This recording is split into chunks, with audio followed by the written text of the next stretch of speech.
Hello everyone, very welcome to Sleepy Classes and a very good morning to all of you. तो 6 October 2025 के current affairs को discuss करेंगे with respect to the Hindu and related multiple choice question, जिसमें हम additional information को share करते हैं, उसको भी यहाँ पे डिस्कस करेंगे. ठीक है, तो मेजरली आपके एनसीईआरटीज को भी अब हम धीरे धीरे यहाँ पे कवर करना शुरू कर चुके हैं, मेजरली क्योंकि मे बी क्वेश्चन पूछने के चांसेस वहाँ पे भी ज़्यादा होते हैं. सिंपल क्वेश्चन भी कई बार पूछे जाते हैं, डायरेक्ट आंसर सिंस हम एनसीईआरटी को इतना ध्यान से नहीं पढ़ते, विच इज़ वेरी इंपॉर्टेंट, उसके ऊपर भी फोकस कर लेना चाहिए, है ना. तो चलो टू बिगिन विद सबसे पहले देखते हैं हमारी जो न्यूज़ वो कह रही है कि Putin's offer to keep limits on nuclear arms sounds like a good idea, says Trump. तो यहाँ पे आपको सिर्फ और सिर्फ 2 या 3 वर्ड्स के ऊपर फोकस करना है. ठीक है, पहला है कि 2010 की न्यू स्टार्ट अकॉर्ड या न्यू स्टार्ट ट्रीटी. ठीक है, और ये ट्रीटी किसके बीच में है? यूएसए एंड रशिया के बीच में है.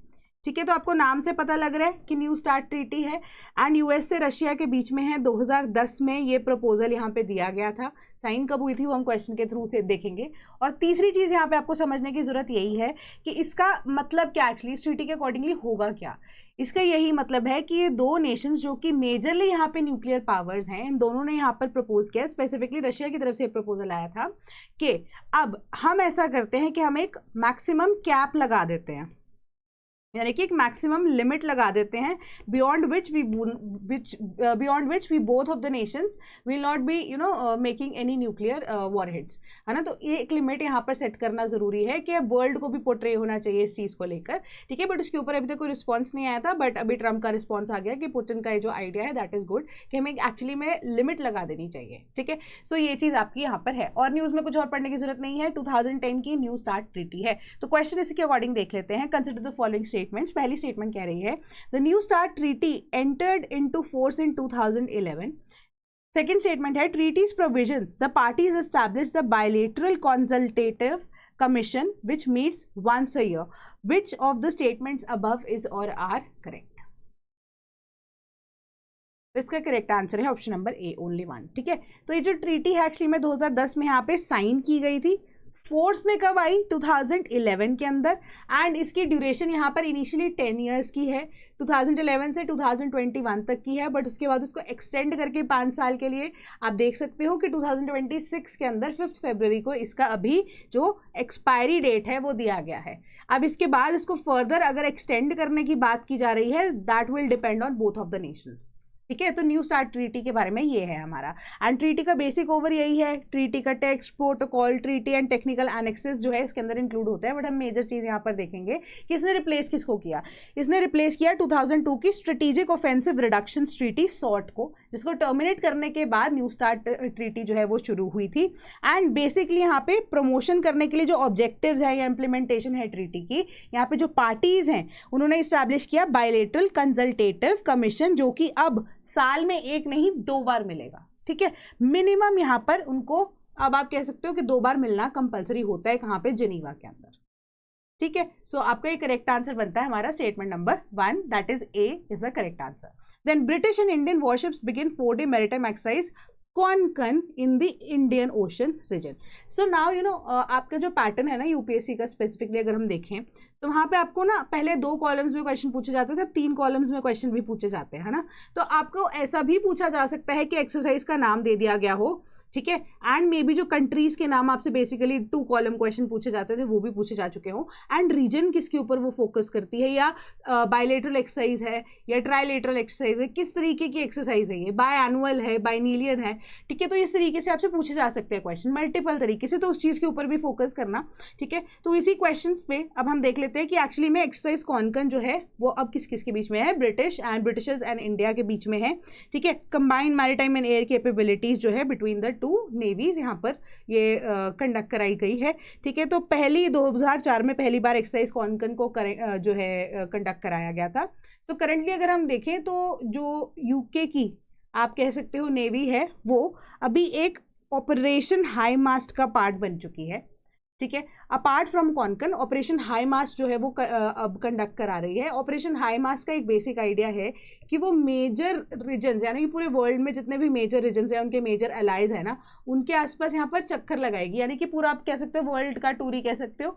वहीं पे अब वो जो जो उनके अलाई नेशंस हैं उनके साथ वहाँ पे मैरीटाइम एक्सरसाइज को परफॉर्म करेगी, ठीक है। तो ये ऑपरेशन हाई मास्ट है, मल्टीनेशनल डिप्लॉयमेंट है, led by the UK CST, जो कि अब एक अपॉर्चुनिटी प्रोवाइड करेगा यूके की आर्म फोर्सेस को कि वो मेजर एलाई नेशंस के साथ या ग्लोबल डिप्लॉयमेंट लेवल पे काम कर सके, एंड साथ में एक्सरसाइज को, कॉम्प्लेक्स ऑपरेशंस को प्रैक्टिस कर सके। आपस में कंट्रीज जो है उनका अब एग्रीमेंट जो है उस बेसिस पे भी होता है, ये जो आप कह सकते हो कोऑपरेशन है उस बेसिस पे यहाँ पर बिल्ड हो सके in the region with 12 other nation supporting the deployment ships और पर्सनल्स, ठीक है। तो अब आपको पता लग गया एक्सरसाइज कौन कौन है, British as well as British जो नेवी है और इंडियन जो वॉरशिप्स है उसके बीच में यहाँ पे कंडक्ट हो रही है, एंड उसके बाद ऑपरेशन हाई मास्ट एक्चुअली में क्या है, ठीक है। Consider the following pairs. पहला है आपका exercise Malabar, India and USA, made in India Greece bilateral maritime exercise, Indian Ocean, ठीक है। रीजन से यहाँ पे आपको देखना पड़ेगा, PASSEX, Bay of Bengal. How many pairs is और आर करेक्टली मैच्ड? इसका अगेन करेक्ट आंसर है ऑप्शन नंबर ए, ठीक है। सिर्फ एक ही करेक्ट है, क्योंकि हमने शायद यहाँ पर डिस्कस किया था एक्सरसाइज मालाबार के बारे में भी कि डिस्पाइट ऑफ द टैरिफ्स हम देख रहे हैं कि अब जो मालाबार है, एक्सरसाइज मालाबार है, उसको स्टिल कंडक्ट यहाँ पर कराया जाएगा नवंबर के अंदर, ठीक है। तो इंडिया एंड USA के बीच में ये आप कह सकते हो कि मैरीटाइम एक्सरसाइज जो है वो कंडक्ट होती है। Made in India and Greece, obviously हमें पता लग गया कि सबसे पहली जो ऐसी एक्सरसाइज है मैरीटाइम एक्सरसाइज वो इंडिया एंड ग्रीस के बीच में यहाँ पर शुरू की गई। तो बायलेटरल मैरीटाइम एक्सरसाइज है, बट ये मेडिटेरेनियन सी में इस बार परफॉर्म की गई। एक्सरसाइज मालाबार की बात करें तो वो पैसिफिक ओशन के रीजन में होगी। अगर आपको मैं डिटेल में यहाँ पर बताऊं तो गुआम में असेंबल होना है नेवीज को, डिफरेंट नेशंस की, ठीक है। गुआम पैसिफिक ओशन के अंदर है और एक इंपॉर्टेंट आप कह सकते हो कि नेवल बेस USA के लिए यहाँ पर प्रोवाइड करता है, ठीक है। यह वहाँ पर एग्जिस्ट करता है। पैसेक्स की बात करें तो अरेबियन सी में, तो पैसेक्स में भी अगर आप नेशंस यहाँ पर देखो कौन से हैं, इंडिया एंड USA ही थे, ठीक है। तो ये भी हमने पैसेक्स एक्सरसाइज डिस्कस की थी क्योंकि न्यूज़ में आई थी। तो ऐसा नहीं है कि क्वेश्चन में मैं जो पूछती हूँ वही आपको याद रखना है, जो कि हम न्यूज़ भी डिस्कस करते हैं, उसमें मैरीटाइम एक्सरसाइज आपको पता होनी चाहिए। Then zoo keepers intensify search for missing lion at Vandalur zoo. अब यहाँ पर इंपॉर्टेंट इन्फॉर्मेशन जो है हम उसी को भी पढ़ेंगे। वांडलूर जू के बारे में आपको पता होना चाहिए। जू है तो वो इनसाइड कॉन्जर्वेशन है या एक्साइड कॉन्जर्वेशन है, उसके बारे में आपको पता होना चाहिए, ठीक है। चलो कमेंट बॉक्स में बता दो, इजी है वैसे क्वेश्चन, जू इनसाइड कॉन्जर्वेशन है एक्साइड कॉन्जर्वेशन है, ठीक है। ठीक है, तो 5 साल का एक लायन जो है बेसिकली वो गायब हो गया एंड एवरीथिंग, वो सारी चीज़ें हमारे यहाँ पर इंपॉर्टेंस में नहीं है, ठीक है। सो अब जू का एक्चुअली में नाम क्या है, अरिगनार अन्ना जूलॉजिकल पार्क इन वांडलूर, ठीक है, चेन्नई के पास में। और ये 50 एकड़ की एक लायन सफारी है, जो कि अब आप कह सकते हो कि जो लायन था जो जिसकी घूमने की बात आई है वो अब अपनी सफारी जोन में घूमता था, बट आपको इतना पता होना चाहिए कि ये चेन्नई के पास यहाँ पर एग्जिस्ट करता है जू, ठीक है। एंड 50 एकड़ की ये लायन सफारी यहाँ पर एग्जिस्ट करती है, nothing else, you do not need to study anything else in this news, ठीक है। तो चलो क्वेश्चन पे चलते हैं सीधा। आपका ये क्वेश्चन इंपॉर्टेंट इसीलिए है क्योंकि ये NCERT से आपको पूछा गया है, ठीक है। पहली स्टेटमेंट को पढ़ो कि national parks and wildlife sanctuaries are example of protected areas under in situ conservation. Second statement कहती है कि biosphere reserve is an example of ex situ conservation. Jim Corbett national park was the first national park established in India. चौथी statement कह रही है cryopreservation is done in protected areas to conserve animals. Fifth statement कह रही है कि sacred forest and sacred lakes are examples of inside conservation. So choose the correct statements from the options given below. Basic सा question है, simple सा question है, ठीक है। तो डिस्कस करेंगे हम उसे।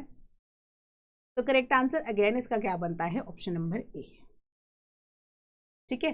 सिंपल सा क्वेश्चन है कि नेशनल पार्क या वाइल्ड लाइफ सैंक्चुरीज की बात करें तो इनका एक जो एरिया होता है ना वो लिमिटेड होता है, ठीक है, लिमिटेड एरिया होता है। सबसे बड़ी बात यहाँ पर क्या होती है कि कोई भी स्पीशीज को अगर कंजर्व करना है, उनका जो नेचुरल हैबिटेट है उसको यहाँ पर आप कह सकते हो कॉपी करने की कोशिश की जाती है ताकि लगे उनको कि वो अपने नेचुरल हैबिटेट में एग्जिस्ट कर रहे हैं, ठीक है। तो उसी के अकॉर्डिंगली हम उसे इनसाइड कंजर्वेशन बोलते हैं, है ना। तो अब इसको एग्जाम्पल में ऐसे रख सकते हो कि नेचुरल हैबिटेट को जहां पर कॉपी करने की कोशिश की जाती है एंड वो नेचुरली एग्जिस्ट नहीं करता है, तो वो inside a particular perimeter he exist करते हैं, तो हम उसको इनसाइड कॉन्जर्वेशन बोल देते हैं। ठीक है, अब एक्साइड कॉन्जर्वेशन क्या होती है, जहां पे ऑलरेडी एक एरिया, बड़ा एरिया एग्जिस्ट कर रहा है एंड वहां पे नेचुरल हैबिटेट आपका एग्जिस्ट कर रहा है किसी भी स्पीशीज का, जिनको हम कंजर्व करने की यहाँ पे बात कर रहे हैं। All we need to do is monitor them.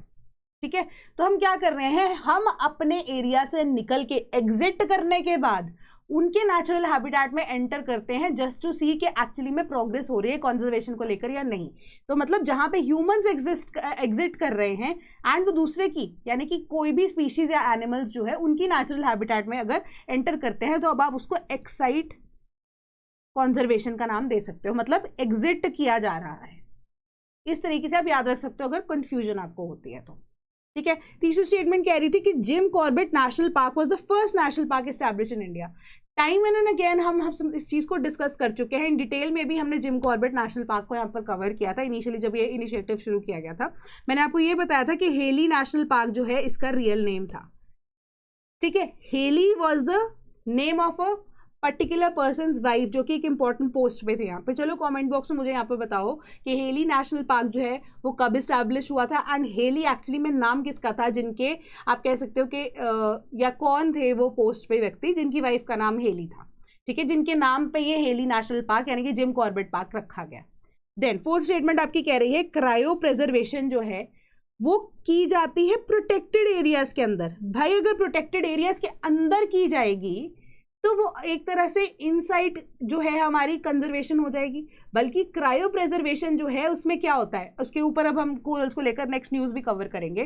Cryo preservation क्या होती है कि कोई भी पर्टिकुलर आप डीएनए को या कोई भी ऐसे पर्टिकुलर जीन को या आप कह सकते हो कोई भी ऐसी चीज़ जिससे डेवलपमेंट एक पर्टिकुलर स्पीशीज, बीट ह्यूमन, जैसे स्टेम सेल्स की अगर हम बात करते हैं ना, जो कि रीडेवलप हो जाते हैं, तो उनको क्या करते हैं बहुत लो टेम्परेचर्स पे फ्रीज करके रख देते हैं, या एग्स आजकल फ्रीज करने की यहाँ पे बात चल रही है कि नेक्स्ट जब जरूरत पड़े, ठीक है, तो उसी के अकॉर्डिंगली कंसीव कर सके कोई भी व्यक्ति थ्रू सरोगेसी, है ना। तो एग्स को भी फ्रीज करने की यहाँ पे बात चलती है। तो इसी तरीके से जो क्रायो प्रेजर्वेशन है वो आउटसाइड द बॉडी ही की जाती है। अगर एग्स फ्रीज की बात करते हैं तो आउटसाइड द बॉडी होगी, तो वो अगर हम तो नहीं उसके नेचुरल हैबिटेट के अंदर जा रहे, है ना, तो उसके अकॉर्डिंगली प्रोटेक्टेड एरियाज में वो नहीं हो रही है, इन द लैबोरेटरीज हो रही है, तो वो इनसाइड कॉन्जर्वेशन यहाँ पर नहीं बनेगी। ठीक है, मतलब सॉरी, इनसाइड कॉन्जर्वेशन यहाँ पर बनेगी एंड प्रोटेक्टेड एरिया जो है हमारे एक्साइड कॉन्जर्वेशन का यहाँ पर पार्ट बनते हैं। ठीक है, तो अब कंजर्वेशन के लिए यहाँ पर जो क्रायो प्रेजर्वेशन के लिए इंपॉर्टेंट डीएनएज या कोई भी ऐसी चीज़ है उसको एक्सट्रैक्ट करने के बहुत लो टेम्परेचर्स पे फ्रीज किया जा सकता है, ताकि वो व्यक्ति या उसका जो वो सेल है पर्टिकुलरली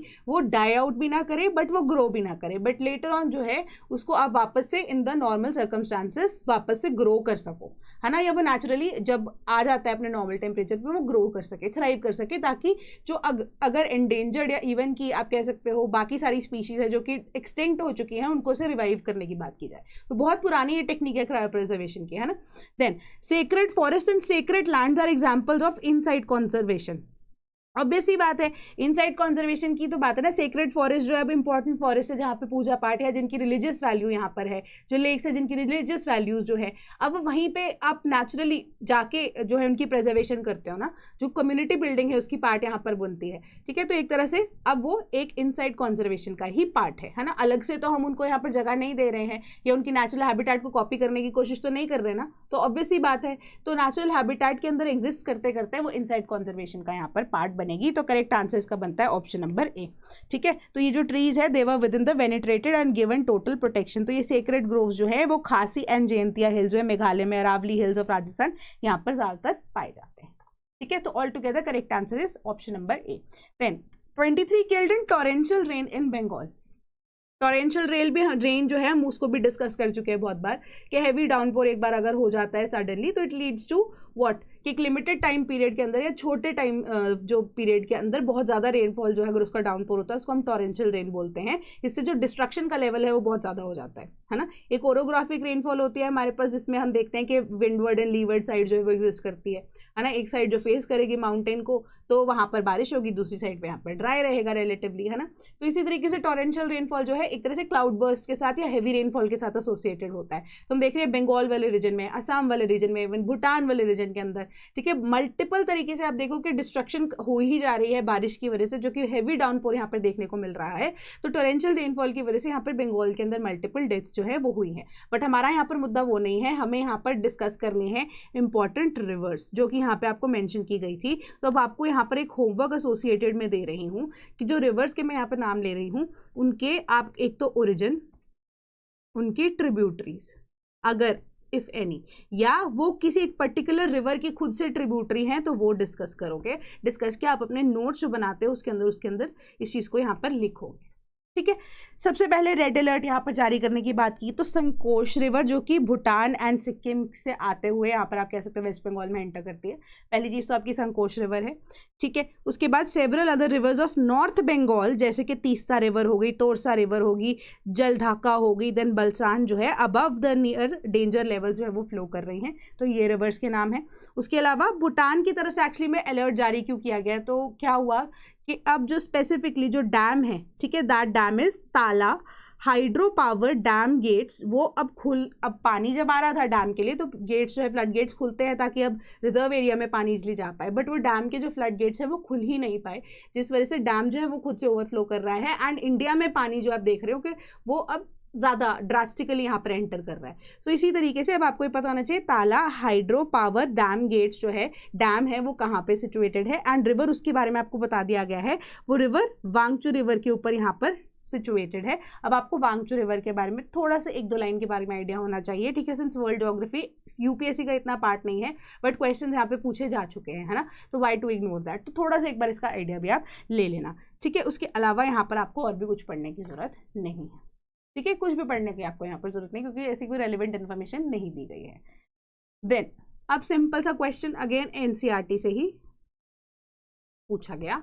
ठीक है, many people living in landlocked areas love to spend holidays along the beaches और sea, which factor of tourist attraction does this represent? Landscape, art, history, culture, या यहाँ पे इसको कल्चर कर दीजिए।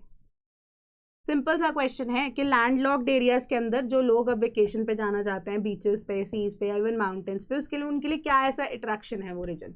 क्या हिस्ट्री मैटर करते हैं, क्या आर्ट मैटर कर रहा है, कल्चर मैटर कर रहा है, या लैंडस्केप मैटर करता है? ऑब्वियसली बात है option number A landscape matter करता है। ठीक है, तो अब लैंडस्केप के अकॉर्डिंगली सिंपल इसका correct answer option number A बनता है। Then Philippines pioneers corals larvae cryo bank to protect threatened reefs. ठीक है, अब ये क्रायो बैंक्स की या जो हमने लास्ट डिस्कस किया उसके बारे में ही है कि आपको यहाँ पर अमेजॉन ऑफ द सीज किसको बोलते हैं? कोरल ट्रायंगल को। पहली चीज इंपॉर्टेंट पॉइंटर्स ही यहाँ पर डिस्कस करेंगे, बाकी इन डिटेल आपको समझने की जरूरत नहीं है। तो मतलब मेजरली आपका जो न्यूज़ है ना वो यहाँ पर खत्म हो जाती है। बाकी इसके अलावा जो है आपको एक्स्ट्रा अगर पढ़ना है वो आपकी मर्जी है, वो आपको जब इमेजेस शेयर होती हैं तब आप वहाँ से पढ़ सकते हो। वैसे मेरे अकॉर्डिंग इतना इंपॉर्टेंट यहाँ पे कुछ नहीं है। ठीक है, अब कोरल ट्रायंगल के अंदर आपको पता होना चाहिए कौन से नेशंस हैं। तो आपको नेशंस के नाम यहाँ पर बताए गए हैं, Indonesia, Malaysia, Papua New Guinea, ठीक है, and then Philippines, Solomon Islands, Timor Leste, जो कि richest marine ecosystems on the earth है। तो यानी कि पूरे वर्ल्ड में अगर आप देखो कंट्रीज के नाम आपको पता लग गए। तीसरी चीज़ है कि उन्होंने ये चीज़ बोली कि 3/4 of the world corals exist है, 3/4 जो है वो कोरल यहाँ पर स्पीशीज एग्जिस्ट करती हैं। तो उनकी प्रेजर्वेशन आप कहो तो ऑल टुगेदर बहुत ज़्यादा ज़रूरी है। प्रेजर्वेशन कैसे कि अब अगर आप देखो कि कोरल्स तो एग्जिस्ट करते हैं बट क्लाइमेट चेंज से ये वाले रीजन्स भी नहीं बचे, कोरल ट्रायंगल वाले नेशंस जो हैं। अब आप देखो कि ओशंस की वार्मिंग एक मेजर चेंज है जो कि क्लाइमेट चेंज की वजह से हो पाया है ना। तो अब उन्होंने बोला कि ड्रास्टिकली 2018 से तक जो रीजन्स हैं मैक्सिमम यहाँ पर आप देखोगे कोरल्स की ब्लीचिंग या इवन की कोरल्स की डेथ देखने को मिली है। तो अप्रॉक्सीमेटली अगर आप पॉपुलेशन की यहाँ पे बात करो तो 70 to 90% जो है कोरल्स वो हम शायद लूज कर देंगे by the year of 2050 and 14% जो है कोरल्स की डेथ हुई है 2009 से 2018 के बीच में। और ये स्टडी जो है अब आपको वर्ल्ड जो status of coral reefs of the world 2020 report के अकॉर्डिंगली बताई गई है। ठीक है, तो कोरल रीफ्स की यहाँ पे प्रोटेक्शन या कोरल्स की प्रोटेक्शन जो है एक इंपॉर्टेंट चीज़ है and there is no particular type of coral जो कि एंडेंजर्ड है। ठीक है, हर एक तरह का कोरल जो है वो अपने आप में ही एंडेंजर्ड है and if the report stands true तो 2050 तक में भी हमारे पास जो कोरल्स है वो एग्जिस्ट करना ही बंद कर देंगे। So as a result what is happening is कि उन्होंने बोला कि जो कार्बन एमिशंस हैं, डिस्ट्रक्टिव फिशिंग है, ठीक है, या इवन कि air water and soil pollution है, accelerating effects of climate change जो है वो बहुत ज़्यादा इम्पैक्ट डाल रहे हैं। And coral bleaching, habitat loss, species decline जो है वो बायोडाइवर्सिटी को तो चैलेंज में है ही है, डेंजर में डाल ही रही है, बट लोगों की जो जॉब या उनको इकोनॉमिक यहाँ पर फायदा होता है उसको भी यहाँ पे डेंजर में डाल रही हैं, क्योंकि many people thrive on this industry, particularly not only corals but on the marine industry as a whole, या मेरीन इकोसिस्टम के ऊपर उनका घर चलता है, तो उनकी लाइफ जो है वो भी ऑल टुगेदर यहाँ पर खतरे में है। ठीक है, तो यूनाइटेड नेशंस एनवायरनमेंट प्रोग्राम ने बोला जो ओशन टेम्परेचर्स हैं वो अगर हम यहाँ पर क्लाइमेट चेंज को रिवर्स भी कर देते हैं फिर भी बहुत साल यहाँ पर लग जाएंगे उनको ओशन वाटर्स को वापस से स्टेबलाइज होने के लिए। तो अगर एक्सेसिवली वाटर हीट हो जाता है, हमने कोरल्स के टाइम पे देखा था कि कोरल्स जो हैं अगर थोड़ा सा भी ऐसे नॉर्मल स्ट्रेसफुल पीरियड होता है तब क्या होता है, ज़ूज़ैंथेले को एक्सपेल कर देते हैं। बट अगर यही जो स्ट्रेसफुल कंडीशंस हैं अगर वो प्रोलॉन्ग्ड पीरियड के लिए चलेंगी तो वही प्रोलॉन्ग्ड पीरियड्स के अंदर क्या होगा, कोरल जो है उसकी भी डेथ होने के चांसेस हैं। तो इन केस अगर क्लाइमेट चेंज रिवर्स भी हो जाता है तो in that situation what will happen कि कोरल्स की डेथ के चांसेस जो हैं वो बहुत ज़्यादा यहाँ पर बढ़ जाएंगे। ठीक है, तो इसीलिए क्योंकि वाटर जो है उसका जो टेम्परेचर है ग्लोबल लेवल्स पे उसको स्टेबलाइज होने में बहुत ज़्यादा टाइम लग जाएगा। ठीक है, तो उन्होंने ये बोला कि अब क्या कर रहे हैं, एक फैसिलिटी को फिलीपींस डेवलप कर रहा है, दैट इज क्रायो बैंक को इस्टेब्लिश करने की बात हो रही है। तो Philippines as a taking a lead उन्होंने बोला कि एक तो चलो कोरल ट्रायंगल के तो नेशंस इसका पार्ट हैं ही हैं, बट डिफरेंट जगहों पे जहां पर कोरल्स के एग्जिस्टेंस है या इवन कि हम एक क्रायो बैंक को बना देते हैं। क्रायो बैंक क्या करेगा, अगेन जो बिल्कुल सिंपल सैंपल्स हैं या इवन की जो मेजर हमारे पास बिल्डिंग ब्लॉक्स हैं ऑफ कोरल्स उनको यहाँ पर लो टेम्परेचर्स पे फ्रीज करके फॉर फ्यूचर रिक्वायरमेंट्स अगर ज़रूरत पड़ती है एंड भगवान ना करे अगर कोरल सीज टू एग्जिस्ट तो उनको वापस से रीजनरेट किया जा सके। ठीक है, एंड वो चाहते हैं कि मल्टीपल नेशंस इसके लिए सामने आए, क्रायो बैंक्स को इस्टेब्लिश करें ताकि अलग अलग जगहों पे जहाँ पे कोरल्स की एक्सटिंक्शन हो सकती है, क्योंकि सब तरह के कोरल्स यहाँ पर एंडेंजर्ड हैं, तो उनको वापस से रिस्टोर किया जा सके। That is your simple news. ठीक है, और कुछ नहीं है यहाँ पर एक्स्ट्रा। देन क्वेश्चन जो है वो क्या है, डाइवर्सिटी के ऊपर क्वेश्चन है। The diversity of organisms that share the same community और habitat is called as beta diversity, gamma diversity, alpha diversity and genetic diversity. तो यह आपके बेसिक्स ऑफ इकोसिस्टम में ना आप पढ़ लेते हो, तो अगर इनका मतलब बेसिकली यहाँ पर बहुत सारे बच्चों को इवन कि हम जैसों को भी कई बार प्रॉब्लम आती है कि एक्चुअली में है क्या, बट धीरे धीरे कॉन्सेप्ट क्लियर करो तो समझ आ जाता है कि क्या है। तो करेक्ट आंसर इसका बनता है ऑप्शन नंबर ए, अल्फा डाइवर्सिटी। चलो आपको इमेज के थ्रू समझाती हूँ एक्चुअली में है क्या। सबसे पहली चीज कि ये एक बड़ा हमारा इकोसिस्टम हो गया, ठीक है, ऑल टुगेदर आप इसको क्या बोलोगे, गामा डाइवर्सिटी, जिसमें हर तरह की स्पीशीज आ गई। ठीक है, तो ये आपका गामा तो एलिमिनेट हो गया। गामा के अंदर आपका क्वेश्चन यहाँ पर क्या कह रहा था, दैट से शेयर द सेम कम्युनिटी और हैबिटेट। ठीक है, तो पूरे इकोसिस्टम को आप एक तरह से गामा यहाँ पर बोल सकते हो। ठीक है, तो आपका जो गामा था वो तो एलिमिनेट हो गया। सेम हैबिटेट को जो शेयर करते हैं, अब बीटा की तरफ थोड़ा सा आ जाओ, तो अब आप देखो कि एक हैबिटेट ये है, एक हैबिटेट ये है, एक हैबिटेट ये है। ठीक है, एंड अगर दो हैबिटेट्स को हम कंपेयर करते हैं तो वो हमारी बीटा डाइवर्सिटी आ जाती है। कंपेयर करते हैं या एड अप करके कोई रिजल्ट निकालते हैं तो वो हमारी बीटा डाइवर्सिटी आ जाती है। दैट मीन्स कि दो हैबिटेट्स के बीच में अगर हम कंपैरिजन को ड्रॉ करते हैं कि किसमें कितनी स्पीशीज का डिफरेंस है या किसमें कितनी एडिशनल स्पीशीज हैं, वो हमारी बीटा डाइवर्सिटी आ जाती है। सो देन हमारे पास क्या ऑप्शन आता है, then alpha diversity. Alpha diversity के जितनी भी तरह की डिफरेंट स्पीशीज, ठीक है, अब हमारे पास एग्जिस्ट कर रही हैं। सपोज कीजिए ये अल्फा है, यहाँ पर एक स्टार है, एक ट्राइंगल है एंड एक राउंड बना हुआ है। यहाँ पे अगर आप देखोगे राउंड के अलावा नहीं तो यहाँ पर रेक्टेंगल बना हुआ है, एक में स्क्वायर बना हुआ है, बट हो सकता है सेम इसकी भी कुछ हो। ठीक है, तो ऑल टुगेदर जब हम इसका कंपैरिजन करेंगे तो वो बीटा के अंदर आ जाएगा। ठीक है, एंड अगर एक हैबिटेट जो कि अब एक ही रीजन के अंदर स्पीशीज डिफरेंट तरीके से शेयर करती है, वो हमारी अल्फा डाइवर्सिटी हो जाती है। ठीक है, तो करेक्ट आंसर आपको यहाँ पर ऑप्शन नंबर सी बनता है। जेनेटिक डाइवर्सिटी क्या होती है, जेनेटिक डाइवर्सिटी इज के सपोज कीजिए एक आप एग्जाम्पल ले लीजिए बियर्स का ही। ठीक है, बियर का एग्जाम्पल ले लेते हैं। अब बियर हमारे पास ब्लैक बियर भी होते हैं, हमारे पास ब्राउन बियर्स भी होते हैं, ठीक है। अब हमारे पास पोलर बियर्स भी होते हैं, लेमन लैंग्वेज में मैं आपको समझा रही हूँ। अब तीनों के बीच में जेनेटिक्स का क्या डिफरेंस है, वो आपकी जेनेटिक डाइवर्सिटी का यहाँ पर पार्ट बनेगी। जेनेटिक डाइवर्सिटी में कि क्या ब्लैक कलर क्यों आता है, brown bears and black bears की आप कह सकते हो हैबिट्स में क्या डिफरेंस है, ह्यूमंस के साथ बेटर इंटरेक्शन में कौन है, पोलर बियर जो है उनकी यहाँ पर एग्जिस्टेंस की जब हम बात करते हैं पोलर रीजन्स के अंदर, that will be your genetic diversity, ठीक है। तो वो अलग चीज आ जाती है, वो सेम स्पीशीज के अंदर डिफरेंट हैबिटेट्स, बल्कि हमने ये कहा कि डिफरेंट ऑर्गेनिजम्स या स्पीशीज जो कि एक सेम हैबिटेट को यहाँ पर शेयर करते हैं, तो वो हमारी अल्फा डाइवर्सिटी आएगी। हाँ, आई होप आपको ये चीज क्लियर हो गई होगी। तो करेक्ट आंसर यहाँ पे हमारे पास क्या बनता है, ऑप्शन नंबर सी बनता है, ठीक है।